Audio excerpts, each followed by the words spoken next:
मणिपुर, मेघालय और त्रिपुरा के स्थापना दिवस पर आयोजित इस समारोह में कार्यक्रम में उपस्थित श्री मनदीप भंडारी जी, Shri BM Sharma ji,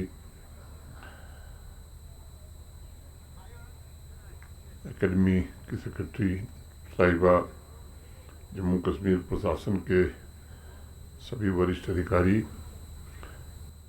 IIT IIM cost के फैकल्टी मेंबर्स, BSF CRPF के अधिकारी, सभी स्टूडेंट्स, बहादुर जवानों और मित्रों, देश के उत्तरी पूर्व राज्यों में अपनी समृद्ध, विशेष तथा अनोखी पहचान के लिए प्रसिद्ध मणिपुर, मेघालय और त्रिपुरा के नागरिकों को मैं स्थापना दिवस की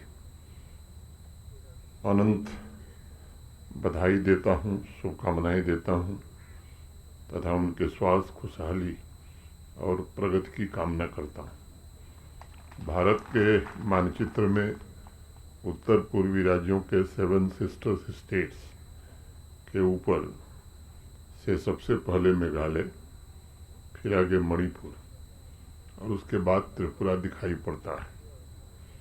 हालांकि तीनों राज्यों की भाषा, खान पान और साहित्य में बहुत सी विविधता है, लेकिन उसके साथ कमाल की सांस्कृतिक एकता भी दिखाई पड़ती है। लोक नृत्यों में एक विशेष आंतरिक जुड़ाव भी है, जिसकी एक झलक आज यहाँ लोक भवन में प्रस्तुत करने की कोशिश हुई है।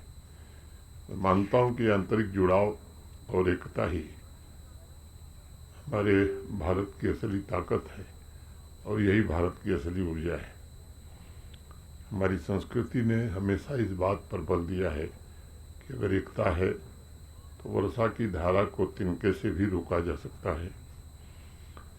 और कमाल देखिए कि मेघालय का शाब्दिक अर्थ भी बादलों का घर ही है।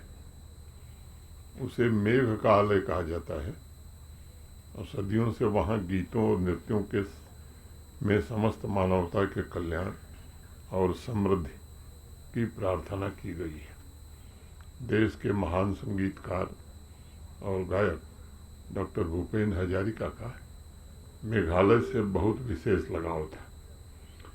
एक गीत में उन्होंने चेरापूंजी में बारिश और कृष्ण के बांसुरी की भी चर्चा की। मणिपुर को प्राचीन काल में मणियों का देश और शिव का साधना स्थल भी कहा जाता है। आध्यात्मिक इतिहास में मणिपुर शब्द को शक्ति चक्र के रूप में माना जाता है, जो अग्नि और परिवर्तन से जुड़ा हुआ है। कृष्ण लीला मणिपुर के नृत्यों का प्रमुख आधार रही है। अनेक पुराने ग्रंथों में इस बात की चर्चा की गई है कि वहाँ के लोक नृत्यों की शुरुआत में मंदिरों के प्रमुख पुजारी भी देवताओं को प्रसन्न करने के लिए नृत्य में शामिल होते थे। अध्यात्म, शक्ति, त्याग, तप की वही परंपरा त्रिपुरा में भी दिखाई पड़ती है। त्रिपुर सुंदरी देवी के नाम पर त्रिपुरा का नाम रखा गया था। प्राचीन शास्त्रों में इस बात की चर्चा भी है कि यह जल स्रोतों को जोड़ने वाली धरा है। इसने पूरे देश में प्रेम, सद्भाव, आत्मिक और वैचारिक शक्ति को मजबूत बनाया है। त्रिपुरा, मेघालय और मणिपुर के लोक नृत्यों, रीति रिवाजों में इस बात पर विशेष बल दिया गया है कि प्रत्येक व्यक्ति आदर, सम्मान और गरिमा के साथ जीवन जीते हुए समाज के और राष्ट्र के विकास में अपना योगदान दे। लहिया रोबा नृत्य का भाव है, किसी व्यक्ति के पास अगर थोड़ा सा भी साधन या संसाधन उपलब्ध है तो अन्य लोगों की भलाई के काम आवे, लोक शक्ति को संगठित करे। त्रिपुरा के मानस मंगल, कीर्तन या धमेल नृत्य सांस्कृतिक और बौद्धिक और आध्यात्मिक तीनों पर बल देता है। ऐसा कहा जाता है कि उत्तर पूर्वी राज्यों में सुबह यानी भोर का जो स्वर होता है उसमें प्राचीन शास्त्रों, उपनिषदों के स्वर सुनाई पड़ते हैं। ये सच है कि प्रकृति के गहरे रंग त्रिपुरा, मणिपुर और मेघालय में भी दिखाई पड़ते हैं। पिछले 11 वर्षों में उत्तर पूर्व के सभी राज्य राष्ट्र की मुख्य धारा से जुड़े हैं। त्रिपुरा, मेघालय, मणिपुर ने आर्थिक तरक्की के नए कीर्तिमान स्थापित किए हैं। भारत के आदरणीय प्रधानमंत्री श्री नरेंद्र मोदी जी के नेतृत्व में उन्हें आत्मनिर्भर भारत का पावर हाउस भी कहा जा रहा है। 11 वर्षों में प्रधानमंत्री जी ने पूर्वोत्तर का लगभग 70 बार से ज़्यादा दौरा किया है। यह एक रिकॉर्ड है। हाल ही में 13 सितंबर 2025 को इम्फाल में लगभग 1200 करोड़ रुपए के प्रोजेक्ट्स का लोकार्पण प्रधानमंत्री जी ने किया। 22 सितंबर 2025 को वो त्रिपुरा में थे, वहाँ भी बड़ी संख्या में प्रोजेक्ट्स का उद्घाटन किया गया। मैं कह सकता हूँ प्रधानमंत्री जी स्वयं देश विदेश के लिए उत्तर पूर्व राज्यों के ब्रांड एम्बेसडर भी बन गए। मैं आंकड़े देख रहा था भारत सरकार के, मुझे प्रसन्नता है कि 974 इंडस्ट्रीज उत्तर पूर्व के राज्यों में पिछले कुछ वर्षों में स्थापित हुई हैं। 10 ग्रीनफील्ड एयरपोर्ट का निर्माण उत्तर पूर्व में हो सका है और आज कुल मिलाकर नॉर्थ ईस्ट स्टेट्स में 19 एयरपोर्ट ऑपरेशनल हो गए। सभी राज्यों की राजधानियां ब्रॉड गेज से जोड़ी जा रही हैं। उत्तर पूर्व राज्य देश के अन्य हिस्सों के करीब आए हैं। पर्यटन में बड़ी भारी वृद्धि हुई है।